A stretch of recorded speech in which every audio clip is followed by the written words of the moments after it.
Hello YouTube. So one of the biggest or most common critiques I get for my videos is that people say, you say all the things that are wrong in the world, but you're not providing any solutions. So I think that is a very fair critique, and today's video is going to be about what I think are the solutions or the correct way to help minorities achieve lasting equality in the world and with everything going on right now, especially in the United States. All right, so there's three main things that I think minority communities need to do, and I'm going to address all three of those things, and there's going to be little subparts to each of these issues. Just as a heads up, a lot of you are not going to agree with what I'm saying. A lot of you might even be offended by what I'm saying. By all means, say what you feel. I have an email address if you want to email me about what you think, if you think it's correct or not correct. You can also leave comments as long as you keep them respectable. I'm more than willing to debate issues. I'm willing to debate pretty much any issue as long as you leave respectable comments for it. So just be aware that there's a good chance you will not agree with everything and maybe even be offended. So, number one, what do I think? I think the first thing that needs to happen is you need to fix your problems internally. This is something I've talked about so many times on my channel, is that I am just somebody who really believes that the first step you need to do is you always have to start from the smallest micro stage and then work your way out. So what is the smallest micro stage? The smallest micro stage of any community is the self, all right? So you need to be the change that you want to see in a world. So a quick anecdote here. I live in Saudi Arabia. I am a gay man, and this is a country that is known for its harsh penalties and its negative thoughts towards homosexuality. All right? I was aware of that before I moved here. But what am I trying to... So in the classroom, I am a teacher here. I teach adults. How do I, for myself, feel that I can make a change in people's mentalities? So what do? I go to school. I always act professional. I work very hard. I am empathetic to my students. I listen to my students. I'm willing to stay late and help them if I can. If they need if they need an ear to listen to whatever problems they have, if they bring up issues that are maybe counter to Western worldviews, I'm willing to listen. I'm willing to consider their opinions. This, to me, is a very important aspect of me being the change I want to see in the world. If I can leave a good impression with these people who are generally raised in a culture to think negatively about people like myself, then I might be that little seed in their head where they're like, my Mr. Marcus, he's a gay guy and he's pretty cool and he really helped me a lot. Maybe gay people aren't so bad after all. This is the very first point. You have to be the change you want to see in the world. If I went into the classroom and the first thing that came out of my mouth was, Saudi is a terrible place, you guys are all homophobes, you're disgusting, you guys should change, you guys should accept me for who I am, what kind of opinion is that going to leave in these people? They're already on the fence, probably leaning more towards negative feelings about who you are. Then if I come in with this entitled attitude and telling them that everything about them and everything they do is wrong, that's going to make them my enemy. That's not going to bring them over to my side. Okay? So the first thing, and this is if you are a woman, if you're a black person, if you're a gay person, this is something I just believe intrinsically is something you have to do within your minority status. You have to represent yourself as somebody that somebody wants to respect and like. Otherwise, you're not going to help change. What's the next stage? Your community.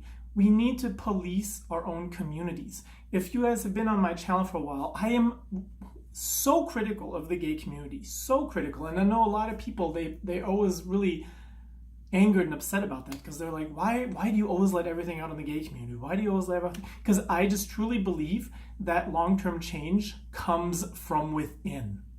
So what do I do to try to police my own community? I point out actions and behaviors that I think are negative.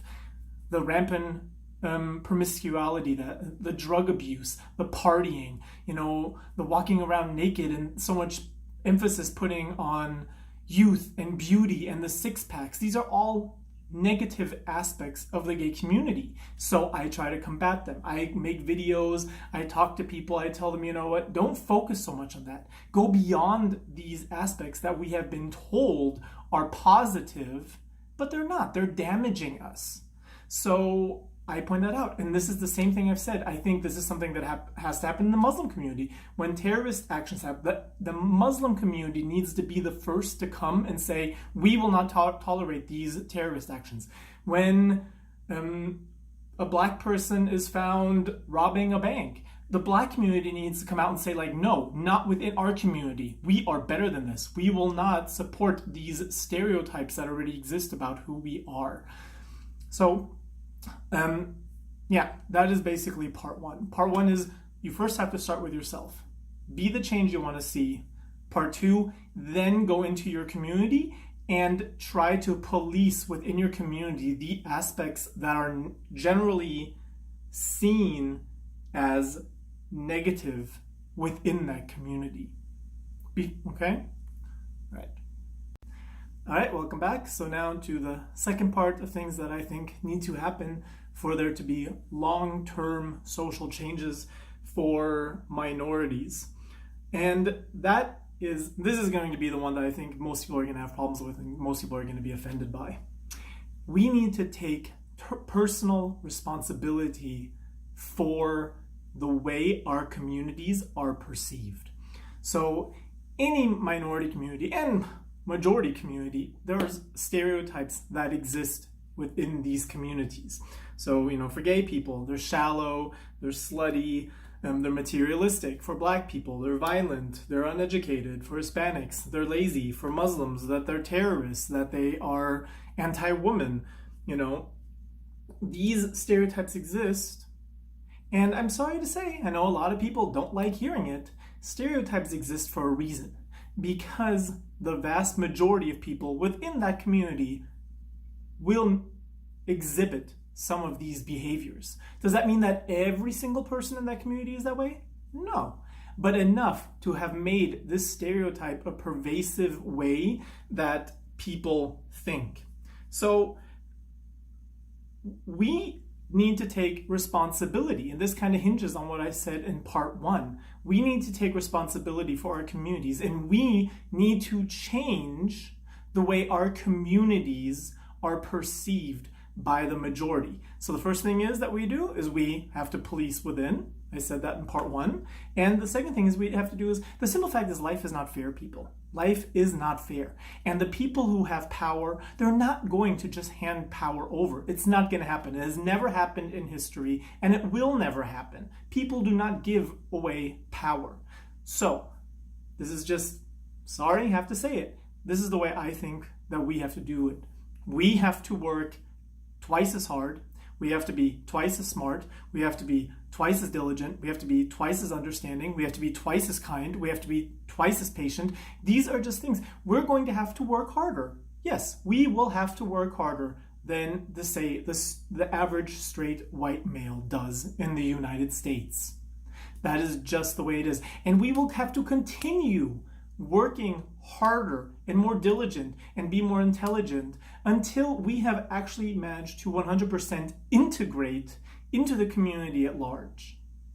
I know a lot of people, they don't like that, but that is the only way that I see these things continuously working, right? Take, for instance, what is happening right now with the riots. Somebody in my comments has just pointed out that, it's not all black people who are rioting. It's, there's people from all over the world. Yes, and that is true. But who's going to be the person who's going to be blamed for it at the end of the day? The Black community. The Black community is the one who's going to have to suffer for the rioting that is maybe being done by the gay people, by the white people, by the Asian people. The Black people are going to be the ones who are going to have to suffer. And the reason they're the ones who are going to end up suffering is because there is already a stereotype in place that they are violent, that they have gangs, that, all these kind of things. And until we can change the perception of these stereotypes, there is no chance for us to achieve long-term equality. And like I said, I think that is done by showing people, look, we work twice as hard as you do. We are giving more to charity. We are more kind. We are more peaceful. We are all these kind of things. We are not allowed to give the white man, the straight white man, ammunition. That is why so many of these causes, when it comes to, let's say this is something especially problematic in the Black community, you take something like in Ferguson. This was a travesty again of justice that should never have been allowed. If you take what happened just right now with George Floyd, this was a travesty. It should not have been allowed. But by having this stereotype in place, all that the evil majority needed was one little niche, one little thing to say, aha, see, maybe they did kind of deserve it. And that's kind of what's happening with these riots now. This was a time when the Black community had such a good chance to really make a change. And I truly believe if the protests would have been 100% peaceful, if it would have all just been like, look, we are an integrated part of your community. We don't believe in violence. We don't believe in cheating. We don't believe in looting. And again, I don't think that was just Black people who did that, or maybe it wasn't even mostly. But the fact that it happened, it was that little thing that was needed for the media and for the mainstream and for the majority to go, oh yeah, but look at the way they're acting. Look at what they're doing. Maybe something happened. Maybe they deserve it, right? So we need to act right. We need to be better. We need to internally change this thinking of the stereotype. And we do that by being better. Yeah? The second part here is don't ask for handouts. This is something that I just have a huge problem with within all minority communities that are happening right now. Right? There used to be a time when people felt they had to work hard for what they got out of life. And now we have just this general feeling of entitlement. No, you owe us because of some perceived injustice, some of them fair, some of them not fair. You owe us, we shouldn't have to work twice as hard. And I just don't believe in that. There's a very, very famous saying, give a man a fish, he will eat for a day. Teach a man to fish, he will eat for his whole life. This give me a fish is not going to create equality. Or even better, this is something that I always like to say as an example. Imagine it is your first day at work. This is maybe the career field you've chosen you want to go into, and you have your first day in the company. Which of these two scenarios do you think are going to help you more with achieving success in that company? You show up to work on time, you work really hard, you ask questions, you demonstrate interest, you're willing to do overtime, you work by the rules, you do everything that you can to do the best job that you can. Or B, you walk in, go straight to the boss and say, you're a privileged piece of shit, you're a white supremacist, I don't have to do anything you say, by the way, I want a pay raise in the best corner office. I mean, this is kind of what's happening now. We have this, there is now an underlining entitlement within pretty much all minority communities where we don't feel we should have to work for what we get anymore. And I know, or I already know exactly what they're going to say, we've been doing it. And no, we have not been doing it. I'm sorry, I don't agree. We have not been doing it because you can look at some minority groups, Asian Americans. They don't tend to go through the problems that Hispanics and African Americans do because look at the stereotypes we have of them. Hardworking, intelligent, yeah. And I know people are going to say it depends on history. We can do that out in the comments. But this is just what I think. I don't think we should ask for handouts. We have to beat them at their own game. And we do that by working harder, by being more diligent, by being more intelligent. And that is how we're going to create long-term change. All right, you guys. Thank you for sticking around, if you've stuck around. Now for part 3. So what is my third thing that I think really needs to happen within minority communities? And this is a video for all minority communities. I mean, I understand that there's nuances that are a little bit different. We can duke that out in the comments or in the emails. But overall, these are things that I think would work across the board to help minority groups achieve more equality in the world. So what is the third thing, I think? The third thing is minorities need to leave the left. They need to leave the Democratic and the liberal platform because they are not helping us. You know, there is this underlining belief that the liberals and the Democrats are pro-black, they're pro-Muslim, they're pro-gay, all this kind of stuff. But what they really are doing is they are encouraging us to continue this belief in victimhood. They continuously want to tell us, well, you don't have a chance in the world anyway. You don't have a chance of success anyway. And at the same time also encourage us more and more to focus on our differences rather than our commonalities. More and more kind of go, be the gayest person you can be the blackest person you can be the most Muslim you can be, and point out all the time how everything that happens in your life is because you're a victim, is because you're being judged, and all this kind of stuff. The liberal platform has now gone so far into their belief or into wanting to be positive and supportive. They're trying to convince us that this means to be a proud gay man, or that this means to be a proud woman, or this means to be a proud black person, or that wearing all this makeup empowers you as a woman or as a person. No, that is not true. These, at the end of the day, we need to respect people for being gay, for being black, for being Muslim. But there are certain inherent behaviors that are not good for people. You will never get me to be pro makeup, because at the end of the day, even if you say, oh, makeup, it's just fun, it's just to make me feel better, at the end of the day, what you're saying is, I don't feel good enough in who I am. I have to hide myself behind this makeup. No, we need to encourage society to accept people for who they are. Same with women wearing hijab. We now have this thing where we're saying, oh yeah, this is a freedom of choice. I want to cover myself. No, if we really want to support women, we have to continue fighting for the fact that there's nothing shameful in your hair. There's nothing shameful in your face. There's nothing shameful in your body.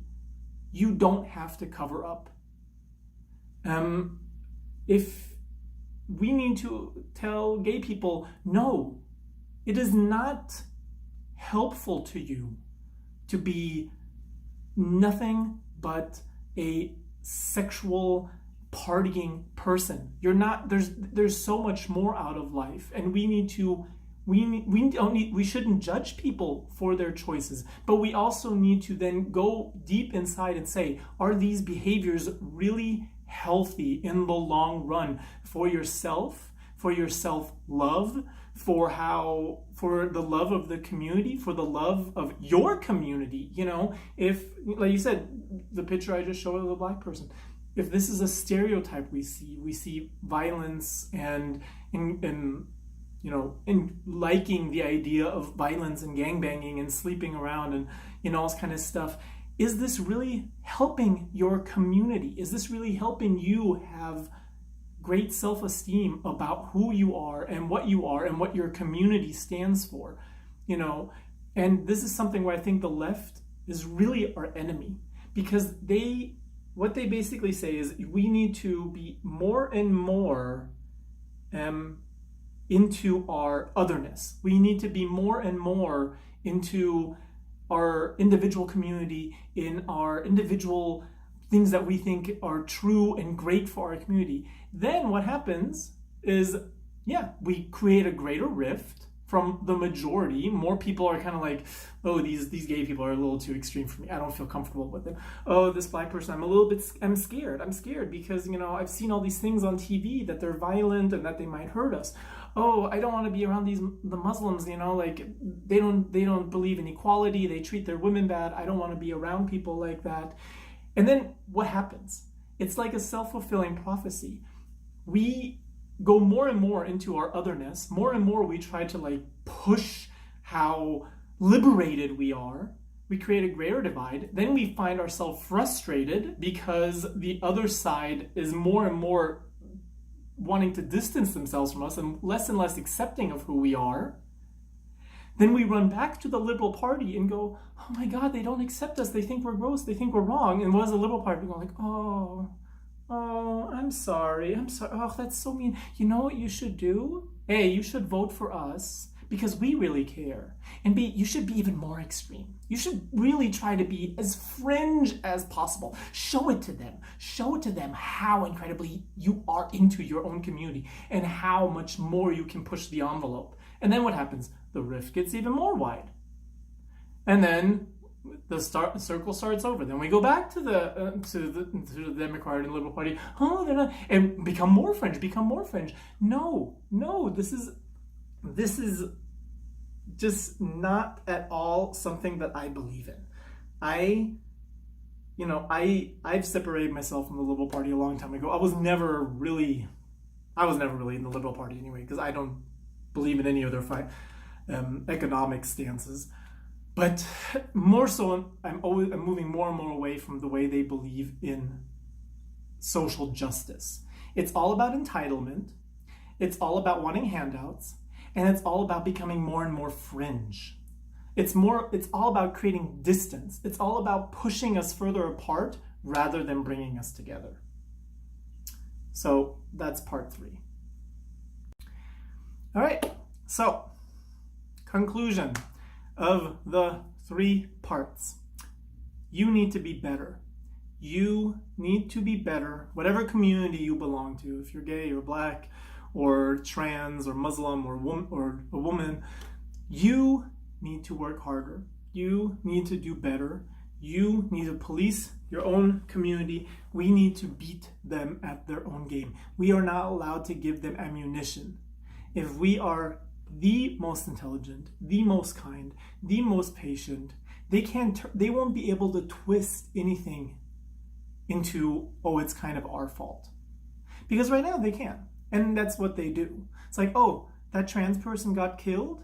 Oh, that's terrible. Oh, we just found out she didn't tell the man that she went out with that she was trans. Well, is it kind of her fault? Oh, this Muslim person got beat up when they went into Starbucks. That's terrible. Oh, did we just find out that they sent texts saying how they think that Islam should be above all other religions? Yeah, maybe they deserved it. Oh, this black person was shot down. That's terrible. That's wrong. Oh, we just found out, maybe this black person dealt drugs at some point in time. Maybe it was a misunderstanding. Maybe they deserved it. And this is the way they constantly catch us. And this is the way we are constantly being kept from having the equality that we deserve, that is technically, yes, what we would want from our society. And that's why I'm saying, be better, be smarter, police within your own community, and move away from the left. So, thank you for watching. Open for comments, feedback. I will give you guys my emails. I always tell you guys, I don't go, please subscribe, please ring the bell. I mean, if you want to, thank you, I appreciate it, but I do really love comments. I love debating. If you completely disagree with me, I think one of the things I'm definitely going to be told is that these methods have already been tried and they didn't succeed. I disagree. I don't think they've been tried long enough. Yes, I agree that the Black community has tried that, but then they broke away from it. I believe that the gay community tried that in the beginning and then they broke away from it. And I think they broke away from it because of the Liberal Party. There was a time when we were like, yeah, we're going to show them, we're going to be better, we're going to do peaceful, and we're going to work hard, and we're going to do everything. And then the liberals came in and were like, no, you shouldn't have to do that. You should be fringe. You should elate yourself in your differentness. Be as different as you can. And then tell them that they need to accept you. And this is something I will never agree with. I've said it in so many of my videos. I think that the way you change society is, yes, first you have to create a presence. Then you get the equality on paper in law, and then you have to integrate into the overall society and basically become invisible. So I watched a video not too long ago where was a perfect example. It was a woman talking about why she's not a feminist. It's kind of like when let's say a white straight male doctor discovers something in the medical field. They will just say, Dr. I don't know, Wajensky discovered a cure for Alzheimer's. We are looking forward to getting blah, blah, blah. Well, but if a gay person did, they were like, gay doctor discovers blah, blah, blah. And this is what I'm saying. Like, there's too much, this need to constantly believe in our minority status and our victimhood. And there's this idea that this is what's helping us, but it's not. We create awareness, we achieve the equality in law, and then we disappear. And then it should really be, there should not be anything like, this is how many black people we need in the school, this is how many gay people we need in the school. No, it should just be like, this is people. These are all just people. And yes, if we watch movies, and like you see a lot of movies nowadays, and they're trying to be so woke, and they're like, we need to have a black person. No, we should just have people. It should just be people. It shouldn't be, we shouldn't even see that. We shouldn't even be like, oh wow, there's a black person. Oh wow, there's a gay person. No, it doesn't matter. And that is the end goal, in my belief. So, sorry, I kind of just hung on like a little more there. I thought I was done. Yeah, so comments, I would love it. If you want to subscribe, thank you. If you want to ring the bell, thank you. Comments and emails, though, are definitely always welcome. And I also want to say a very big thank you. Lately, I have been getting a lot of comments. I've been getting predominantly very, very intelligent, very well thought out comments, even if they're not in line with my own opinions. And I want to say thank you for that as well. I don't know if that's because I had like a massive exodus from my channel, probably within the last 3 months, because a lot of people didn't agree with my Corona views, and I think a lot of people aren't going to agree with this video either. And maybe now the only people who are left are the ones who are just more akin with my beliefs, and that's why I've been getting predominantly good and positive and well thought out comments. But I do want to say thank you for that. I do appreciate that from you guys. Even if I don't comment back, that doesn't mean I don't read them. But yeah, thank you. And I hope this video will maybe get a couple of you to think about where you are, how you feel about the community, and open up a dialogue if nothing else. So be safe. Bye.